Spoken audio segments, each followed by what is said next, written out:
Assalamualaikum warahmatullahi wabarakatuh. Alhamdulillahi ala ihsani wa syukru lahu ala taufiqihi wa amtinani wa asyhadu an la ilaha illallah wahdahu la syarika lahu ta'ziman li sya'ni wa asyhadu anna Muhammadan abduhu wa rasuluhu da'ila ridwani. Allahumma salli alaihi wa ala alihi wa ashabihi wa ikhwani. Kawan-kawan, rekan-rekan di pelabuhan yang dirahmati Allah Subhanahu wa taala. Kita melanjutkan bahasan kita dari sebelumnya. Kita sudah selesai dari kitab Al-Usul As-Salasah, dan ini sebenarnya adalah kelanjutan dari kitab Al-Usul Salasah, ya. Berkaitan dengan 4 kaidah penting yang berkaitan dengan tauhid. 4 kaidah penting yang berkaitan dengan tauhid. Dan ini adalah buku mukaddimah sebelum seorang pelajari kitab tauhid karya Syekh Muhammad bin Abdul Wahhab rahimahullahu taala. Adapun 4 kaidah ini berkaitan tentang bagaimana hakikat kesyirikan yang terjadi di zaman Nabi SAW, yaitu di kalangan musyrikin Arab, ya.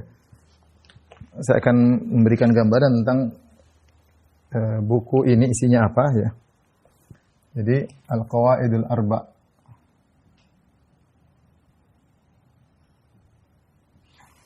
Itu 4 kaidah dasar, ya.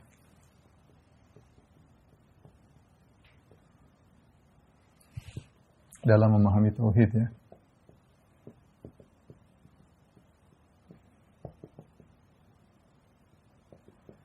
Kaidah ini terdiri atas 2 buku ini, atau buku ini terdiri atas dua poin. Yang pertama isinya muqaddimah. Yang kedua adalah intisari kitab atau matannya, ya. Muqaddimah ada 2 poin yang dibahas, yaitu yang pertama bahwasanya tujuan kita diciptakan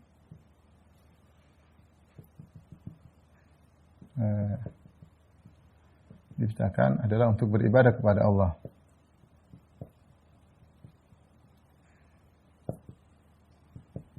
Kemudian poin yang kedua tentang hakikat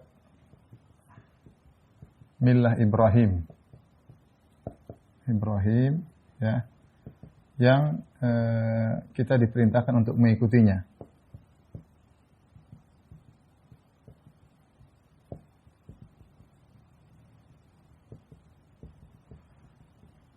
Adapun intisari kitab, maka ada 4 kaidah, ya, 4 kaidah.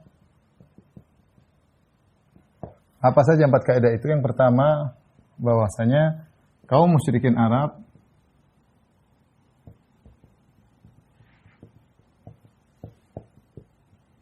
mengakui rububiyah Allah. Apa itu? Maksudnya mengakui Allah itu ada,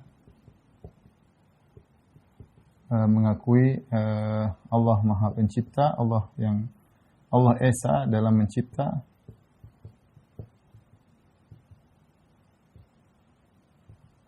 Kemudian juga Allah Subhanahu wa taala Allah memberi rezeki dan lain-lain. Ini kaidah yang pertama, ya, yang termaktub dalam buku ini. Kemudian kaidah yang kedua adalah tentang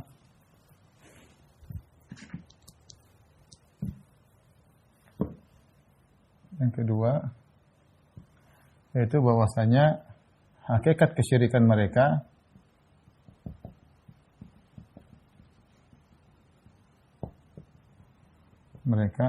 adalah menjadikan sesembahan mereka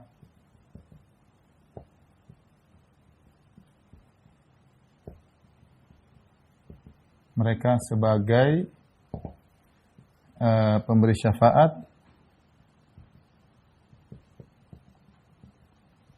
bagi mereka di sisi Allah,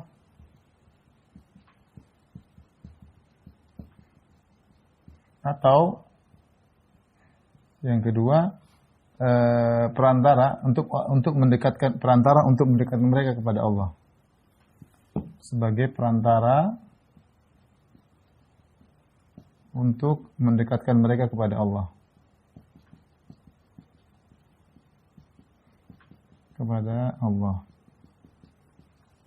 Ini kaidah yang kedua. Kemudian kaidah yang ketiga yang dibahas dalam buku ini adalah model syirik, model kesyirikan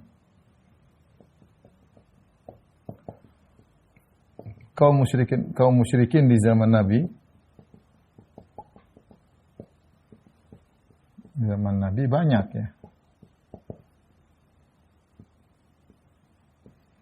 Banyak ya. Maksudnya banyak, yaitu ada yang menyembah malaikat, ada yang menyembah batu,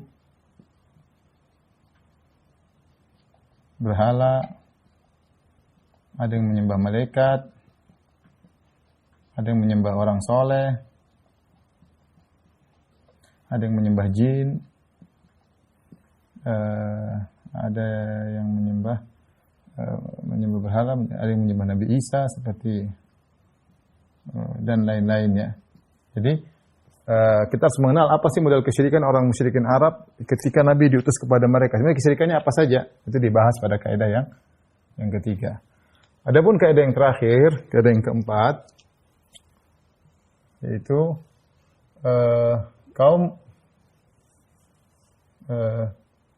sebagian kaum musyrikin zaman sekarang atau orang-orang musyrik zaman sekarang lebih parah dari kaum musyrikin zaman Nabi SAW.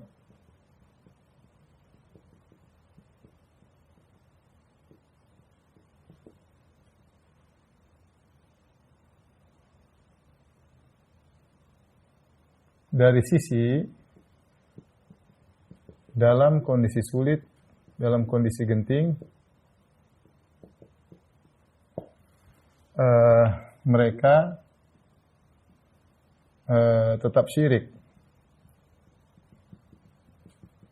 Adapun kaum musyrikin Arab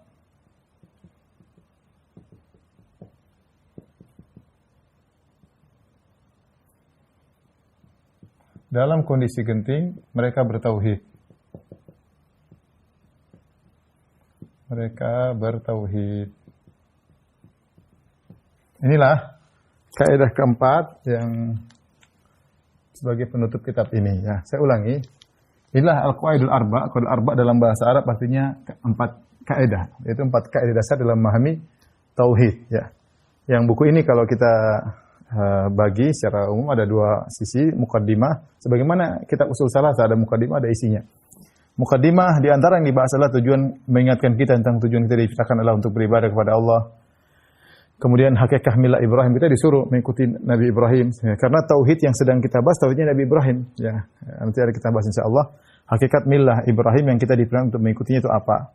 Setelah itu baru masuk intisari kitab. Empat kaidah yang mau dibahas. Yang pertama, kaum musyrikin mengakui rububiyah Allah. Mereka mengakui Allah itu ada, mereka mengakui Allah yang Maha Pencipta. Allah yang memberi rezeki, Allah mengatur alam semesta, mereka akui. Yang kedua, hakikat kesyirikan mereka kalau begitu apa? Kalau mereka mengakui Allah Subhanahu wa taala pencipta, lantas hakikat kesyirikan kenapa mereka menyembah selain Allah? Karena mereka menyembah selain Allah sebagai pemberi syafaat bagi mereka di sisi Allah atau sebagai perantara untuk mendekatkan mereka kepada Allah Subhanahu wa taala. Nah, ini kaidah kedua. Kaidah ketiga, model kesyirikan kaum musyrikin di zaman Nabi SAW itu banyak. Ya, ada yang menyembah, jangan disangka menyembah batu doang. Banyak, ada menyembah berhala, ada. Berhala ini pun sebagai simbol orang soleh, seperti Lata. Ada yang menyembah malaikat, menyatakan malaikat putri-putri Allah yang menyembah orang soleh.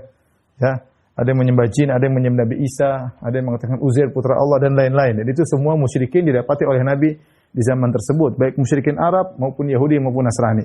Semuanya didakwahi oleh Nabi SAW dan semua menyimpang dalam la ilaha illallah. Kemudian yang terakhir yang keempat, Syekh memberi peringatan bahwasanya sebagian orang musyrik zaman sekarang terjerumus dalam kesyirikan lebih parah daripada kaum musyrikin zaman Nabi SAW. Bukan dari segala sisi, enggak ya, jangan disalahpahami. Tapi dari satu sisi, di mana orang-orang musyrikin zaman dahulu, kalau mereka dalam kondisi genting, mereka bertauhid. Nanti akan kita sebutkan dalilnya.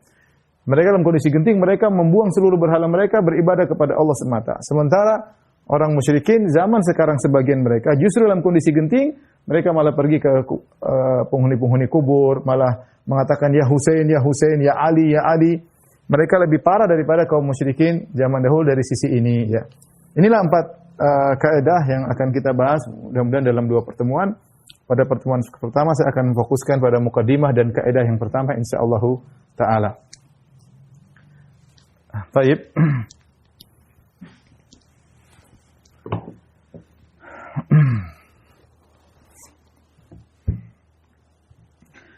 Adapun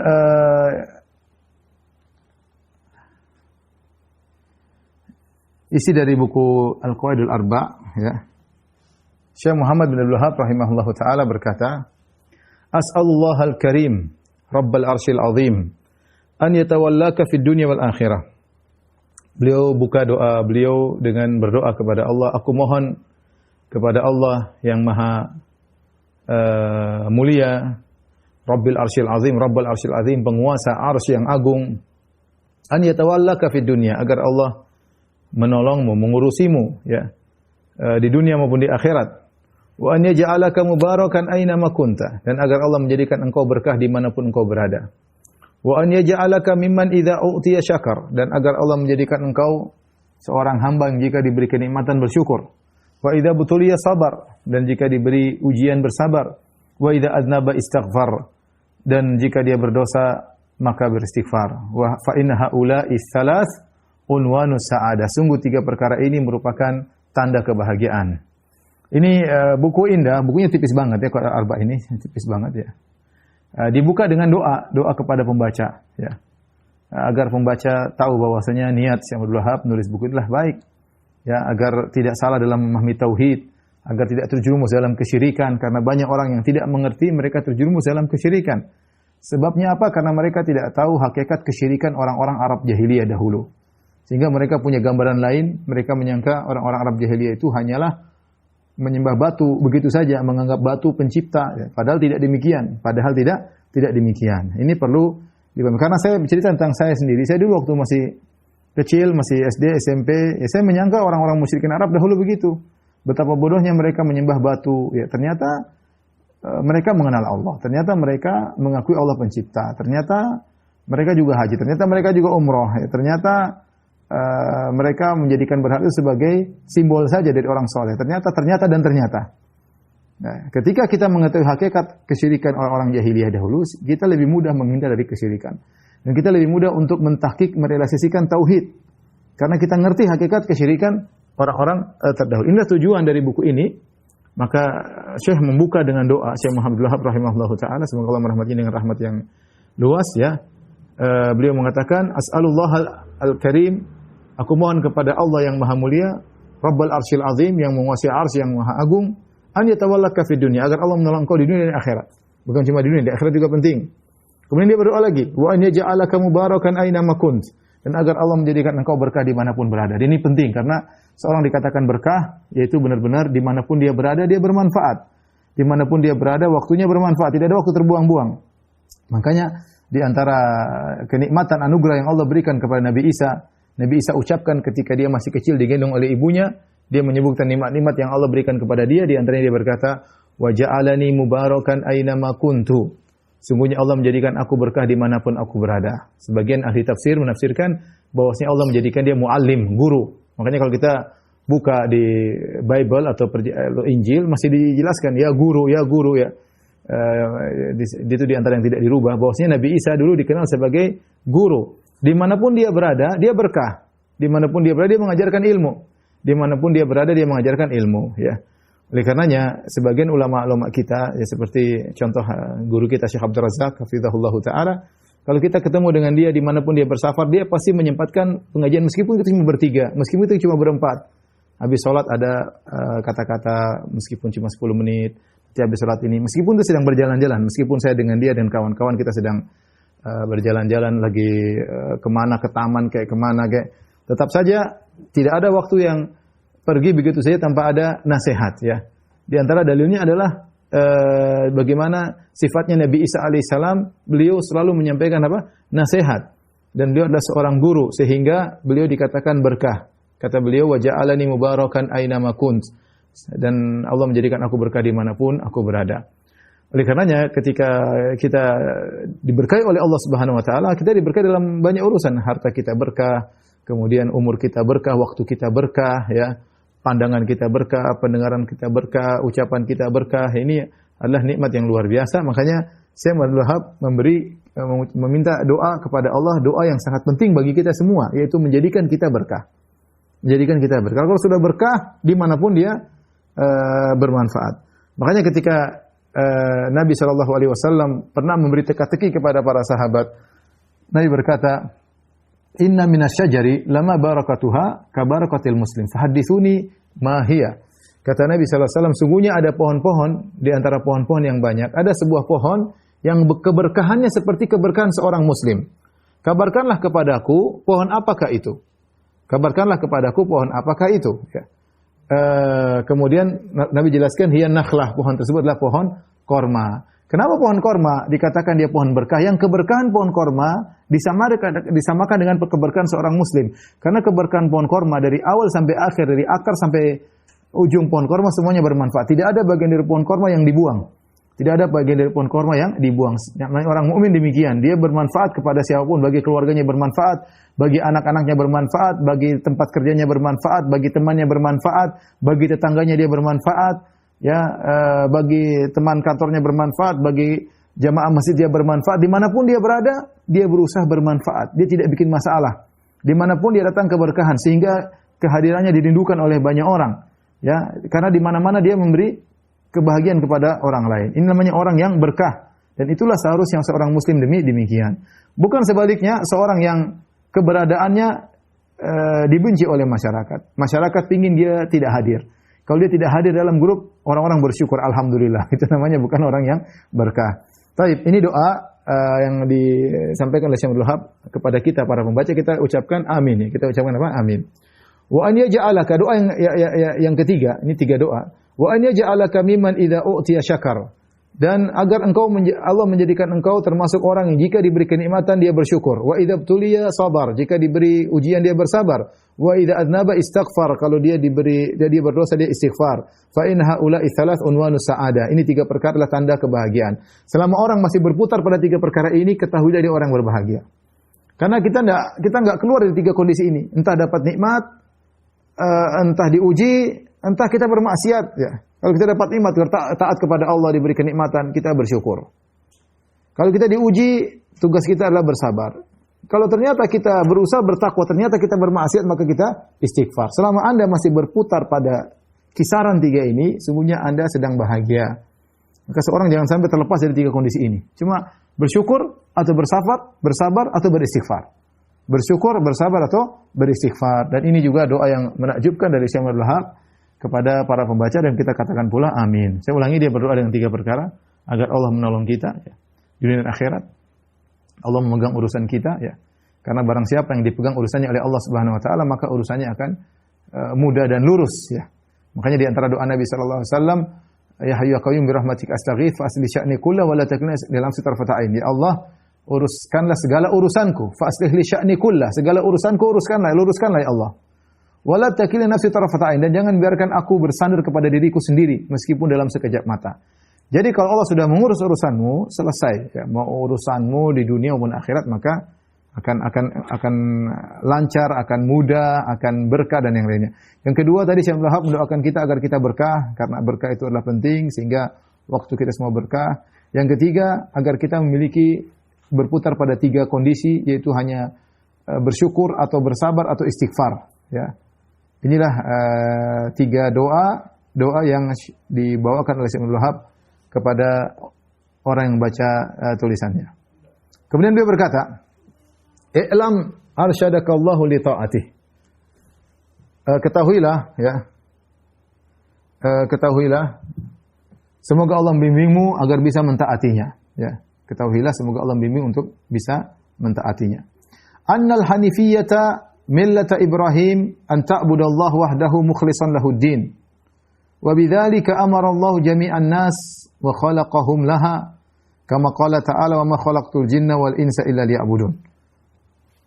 Ketahuilah bahwasanya Hanifiyah itu millat Ibrahim, adalah engkau beribadah kepada Allah semata dengan ikhlas kepadanya, mengikhlaskan agama, dan itulah yang Allah perintahkan kepada seluruh manusia. Dan Allah menciptakan manusia seluruhnya untuk perkara demikian. Ya, Allah berfirman, "Ma khalaqtul jinna wal insa illa liya'budun." Tidak aku ciptakan jin dan manusia kecuali hanya untuk beribadah kepada Allah semata. Dan itulah millat Ibrahim, ya. Itulah millat Ibrahim, ya. Di sini muqaddimah yang pertama, ya.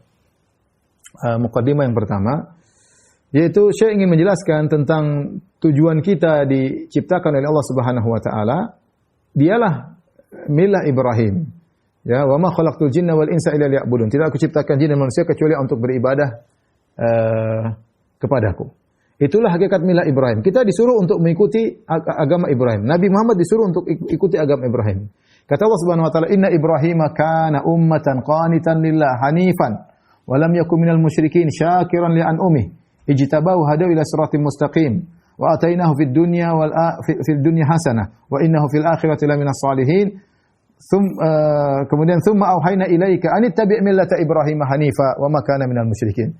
Allah memuji Nabi Ibrahim di akhir surat An-Nahl, sesungguhnya Ibrahim adalah seorang yang qanit, rajin ibadah.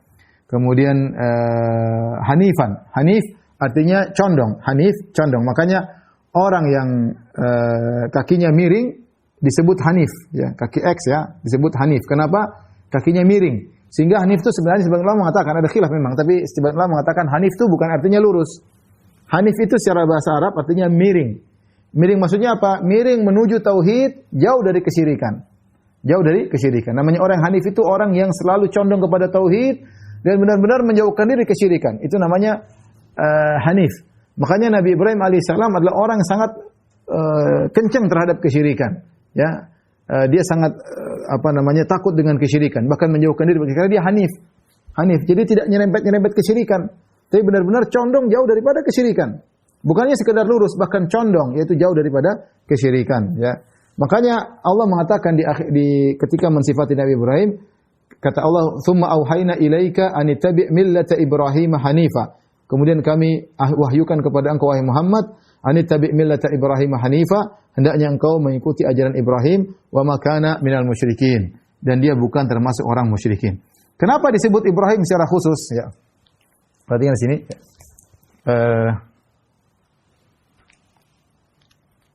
Ini ada mukaddimah dua perkara. Ini satu perkara ya, ini satu, saya mohon maaf ini satu perkara. Jadi perkara yang kedua adalah bahwasanya tauhid atau ibadah ada syaratnya. Ya. Tauhid atau ibadah ada syaratnya, nanti akan disinggung ya syaratnya, ya, dan bisa batal dengan kesyirikan. Sebagaimana sholat bisa batal, syaratnya toharah,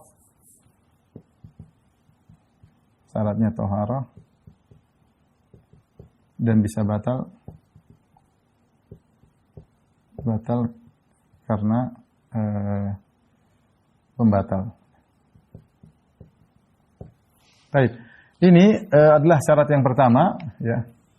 Tujuan kita diciptakan adalah beribadah kepada Allah, itulah hakikat dari millah Ibrahim, ya.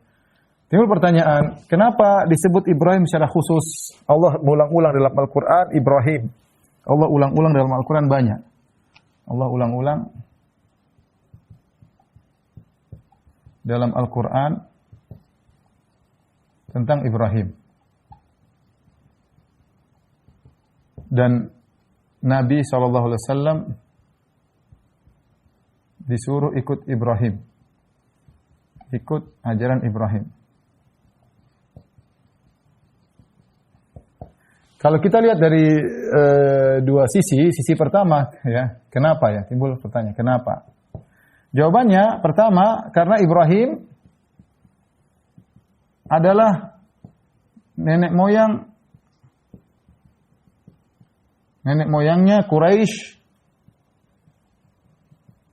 Nenek moyangnya Nasara dan Yahudi. Semuanya tiga-tiga ini memuliakan Ibrahim. Semuanya memuliakan Ibrahim. Karena nenek moyang mereka. Semuanya memuliakan Ibrahim. Baik musyrikin Arab, Quraisy maupun Nasara maupun Yahudi. Karena sebagaimana kita tahu Ibrahim, ya, sebagaimana kita tahu Ibrahim, ya, punya anak, ada Ishak, ada Ismail. Dari Ismail turunlah Quraisy. Semua orang Quraisy keturunan Ismail. Dari bawah Ishak ada Yakub. Dan seluruh keturunan Bani Israel adalah keturunan Yakub. Sehingga Quraisy, ya, yang di situ ada Nabi Muhammad SAW, Bani Israel, di situ ada Nasara dan Yahudi, semuanya berujung kepada Ibrahim. Ya, ketika itu maka Allah ingin bahas Ibrahim itu sebenarnya siapa? Ibrahim itu sebenarnya apa? Siapa? Yang kalian wahai orang-orang Yahudi maupun Nasara maupun Quraisy semua ngaku-ngaku keturunan Ibrahim alaihissalam. Jadi ini sebab pertamanya, ya. Kenapa Allah mengulang-ulangi Ibrahim? Karena Ibrahim adalah nenek moyang mereka semua, ya. Sebab yang kedua, ya. Karena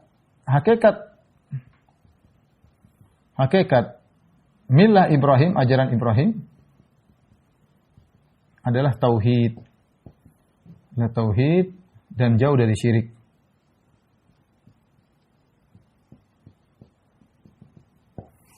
Makanya Allah mengatakan dalam Al-Quran, pertama penegasan Allah, Ibrahim, makana Ibrahim Yahudiyya wala Nasraniyya. Ya. Makana, Allah mengatakan, makana Ibrahim Yahudiyan wala Nasraniyan. Nasraniyan.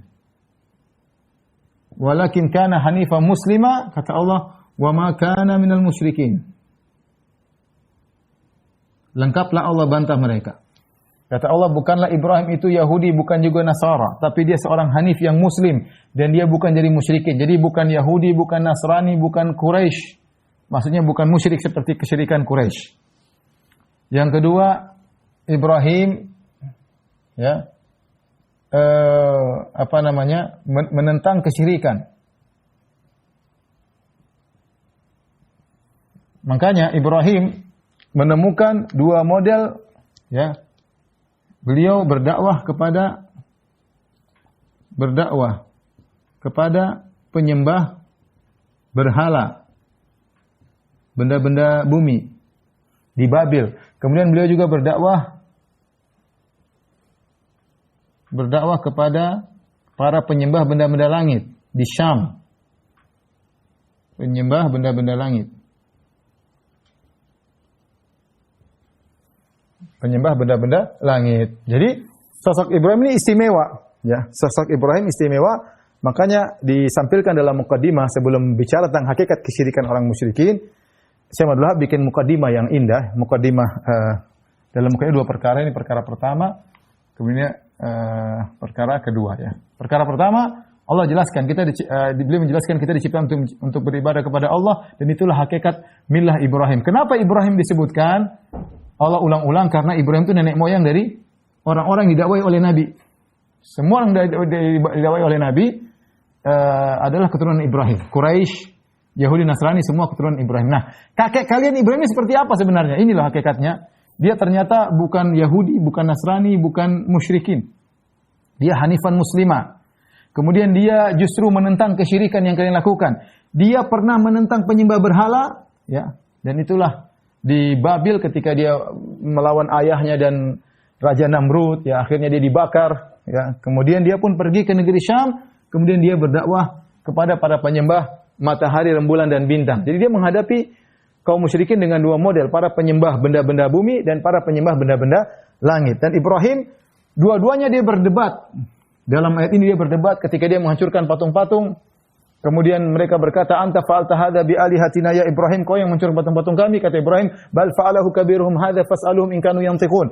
Yang kasih hancur adalah patung-patung kecil. Kalau enggak bertanya, tanya mereka. Mereka tanya. Mereka bisa, kalau mereka bisa ngomong, mereka bilang kami yang pecahkan batu. Jadi Ibrahim dialog dengan mereka agar mereka, otak mereka jalan, ini patung yang kalian sembah tidak bisa berbuat apa-apa.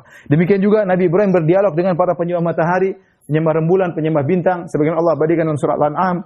Ya, falamma janna 'alai laila ra'a kaukaba qala hadza rabbi falamma afala qala la uhibbul afilin. Ketika malam tiba kemudian ada bintang, Ibrahim berkata, "Ini Tuhanku kah?"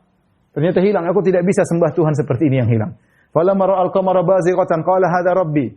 Falamma afala qala la illam yahi rabbi la akunanna minal qaumidh dhalin. Ketika muncul rembulan, Ibrahim mengatakan, "Ini Tuhanku kah?" Ini Tuhan. Hilang.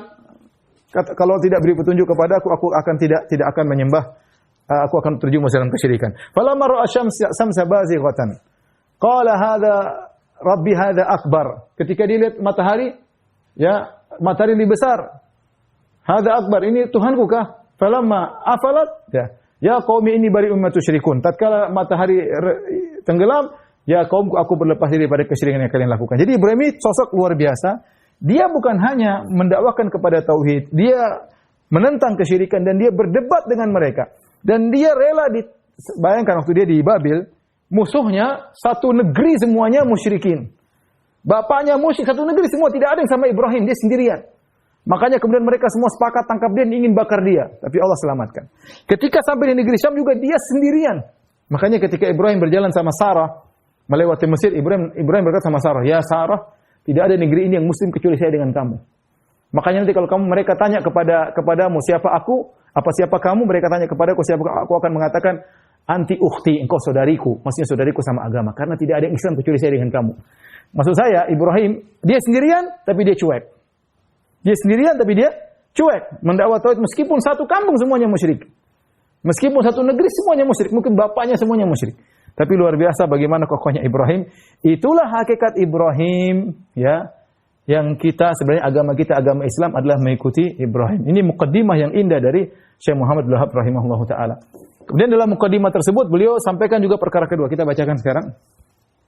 Beliau berkata setelah itu, "Fa idza arafta anna Allah khalaqaka li ibadatihi." Jika engkau telah tahu bahwasanya Allah menciptakan engkau untuk beribadah kepadanya, fa'lam annal ibadata la tusamma ibadatan illa ma'a tauhid. Maka ketahuilah bahwasanya ibadah tidak bisa dinamakan dengan ibadah kecuali dengan tauhidnya. Fa'lam annal ibadata la tusamma ibadatan illa ma'a tauhid. Ketahuilah bahwasanya ibadah tidak disebut dengan ibadah kecuali dengan tauhid. Kama anna salata la tusamma salatan illa ma'a taharah. Salat tidak dinamakan salat kecuali dengan bersuci. Fa idza dakhala syirku fil ibadah fasadat. Kalau kesyirikan masuk dalam ibadah maka rusaklah ibadah. Kal hadath idza dakhala fi taharah, sebagaimana kalau hadath masuk dalam bersuci maka batalah salat. Fa idza arafta anna syirka idza khalatal ibadah afsadaha, jika kau tahu bahwasanya kesyirikan jika bercampur dengan ibadah akan merusaknya, wa ahbatal amal, akan merusak amal, wa sara sahibuhu minal khalidina finnar, maka pelaku kesyirikan termasuk dari kekal dalam neraka selama-lamanya. Arafta anna ahamma ma 'alaika ma'rifatu dzalika, maka yang kau tahu yang paling penting bagimu adalah mengetahui apa itu syirik. La'allallaha yukhallisaka min hadhihi syabakah, semoga Allah bisa menyelamatkan engkau dari jeratan syirik tersebut. Wa hiya syirku billahi alladzi qala Allah taala fihi, disyirik kepada Allah, jerat yang berbahaya tersebut syirik kepada Allah yang Allah berfirman, "Innallaha la yaghfiru ay yushraka bihi wa yaghfiru ma duna dzalika liman yasha." Sungguhnya Allah tidak mengampuni kesyirikan, Allah mengampuni dosa selain kesyirikan. Wa dzalika bi ma'rifati arba'i qawaid dzakaraha Allah taala fi kitabih. Terus bagaimana cara kita mengenal kesyirikan?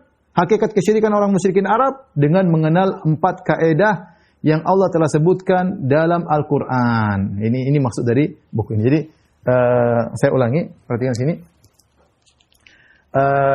Ya.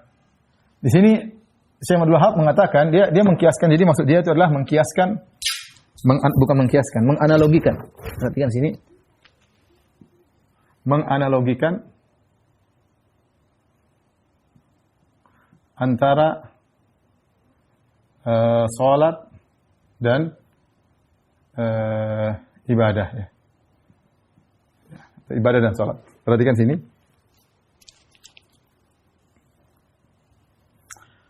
Ibadah, salat. Ada syarat.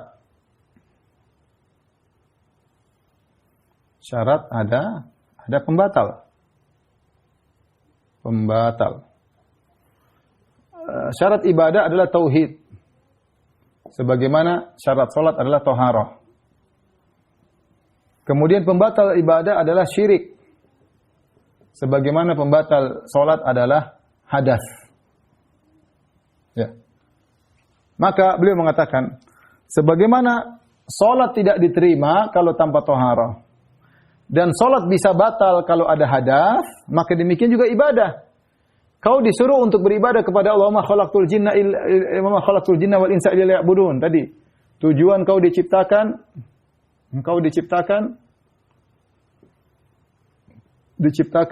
adalah untuk beribadah. Nah, ibadah ini ada syaratnya, ada pembatalnya. Syaratnya harus kau bertauhid. Kalau kau tidak bertauhid, tidak akan terima ibadah. Sebagaimana orang-orang musyrikin, kata Allah, ma mana'ahum an tuqbala minhum nafaqatum illa annahum kafaru billahi wa bi rasulih. Tidaklah mencegah mereka untuk diterima amalan mereka, kecuali nafkah mereka, kecuali karena mereka kufur kepada Allah Rasulnya. Jadi kalau tidak ada tauhid, tidak diterima ibadah. Namun ingat, kalau kau sudah beribadah, ibadahmu bisa batal dengan kesyirikan. Sebagaimana salat bisa batal dengan hadas. Nah, maka mau tidak mau kau harus mengenal ini hakikat syirik. Apa hakikatnya? Hakikatnya apa? Nah, untuk mengenal hakikatnya ini, ya, maka perlu mengenal 4 kaidah dalam Al-Quran. Itulah poin pembahasan dari Qawaidul Arba'. Saya ulangi lagi, ikhwan, dengan singkat ya. Mudah-mudahan bisa dipahami ya. Saya berharap buka mukaddimah dengan bahas tentang tujuan kita diciptakanlah untuk beribadah. Perhatikan. Dan sebenarnya tujuan ini sudah disinggung karena itulah agama Ibrahim yang kita disuruh untuk memerintahkan. Diperintahkan untuk ikuti Ibrahim. Tujuan kita beribadah kepada Allah itu adalah milahnya Ibrahim. Kenapa Allah sebutkan khusus Ibrahim? Karena Ibrahim ini spesial. Ibrahim ini adalah nenek moyang dari Quraisy, dari Yahudi, dari Nasara, semuanya keturunan Ibrahim. Kemudian Ibrahim ini spesial kenapa? Dia boleh kita bilang bapak tauhid. Dia tidak pernah syirik sama sekali, dia memecahkan patung-patung, dia bersendirian berdebat dengan para penyembah berhala dan berdebat dengan para penyembah benda-benda langit. Ibrahim sendirian. Nah, kalau begitu harus tahu apa itu hakikat ajaran Ibrahim. Nah, ajaran Ibrahim. Kemudian kasih mukadimah kedua. Ibadah yang kita diperintahkan itu ada syaratnya dan bisa batal dengan kesyirikan. Syaratnya tauhid, sebagaimana salat syaratnya taharah dan bisa batal dengan pembatal, itu hadas. Yaitu hadas. Hadas itu maksudnya buang angin, kencing kayak apa kayak ya. Maka beliau menganalogikan antara salat dengan ibadah. Perhatikan, salat dan ibadah. Salat syaratnya ada taharah, pembatalnya hadas.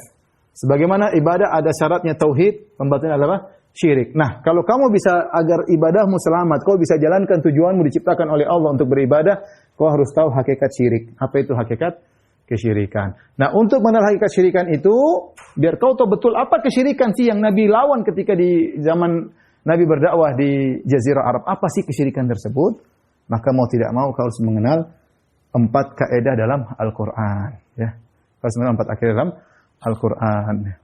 Nah, itu yang akan kita bahas. Tolong difoto terus dihapus. Baik, ikhwan dan akhwat yang dirahmatillah subhanahu wa ta'ala.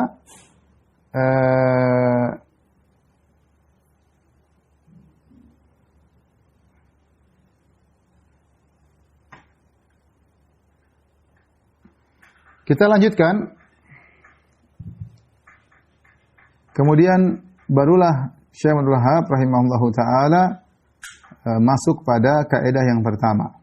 Masuk dalam kaidah yang pertama. Ya.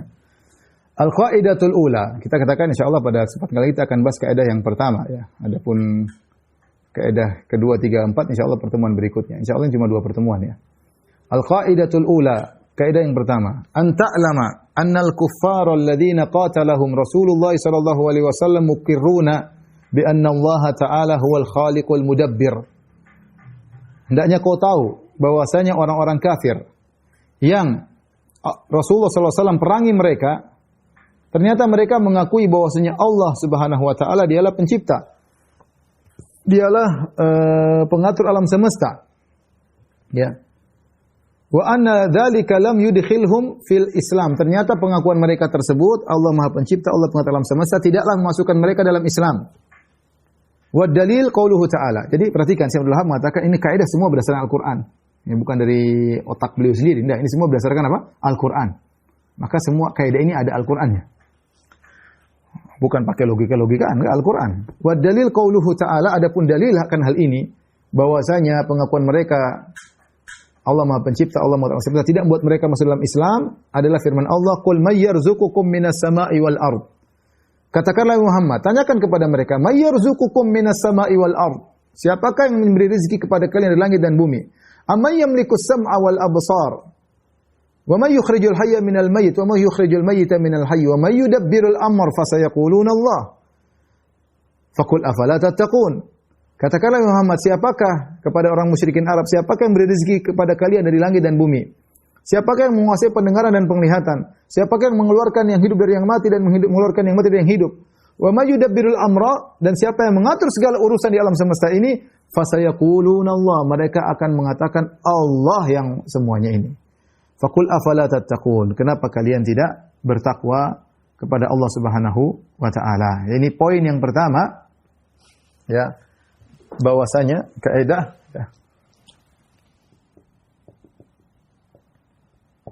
ya.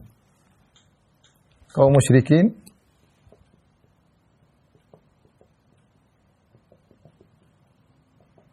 Arab mengakui rububiyah Allah. Rububiyah ini maksudnya Allah pencipta dan pengatur alam semesta.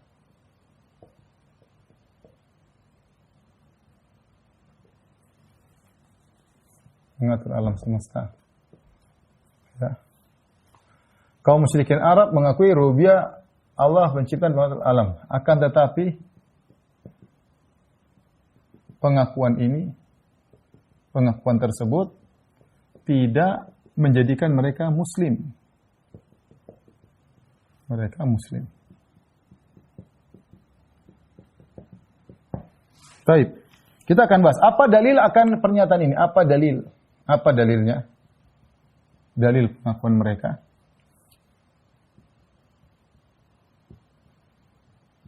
Banyak sekali dalilnya. Ya. Perhatikan. Dalil pertama. Ya. Mereka mengakui Allah yang mencipta dan mengatur. Contohnya firman Allah Subhanahu wa taala yang Syekh Abdul Wahab sebutkan, "Qul man yarzuqukum minas sama'i wal ard? Amman yamliku as-sam'a wal absar? Wa man yukhrijul hayya ومن يخرج الحي من الميت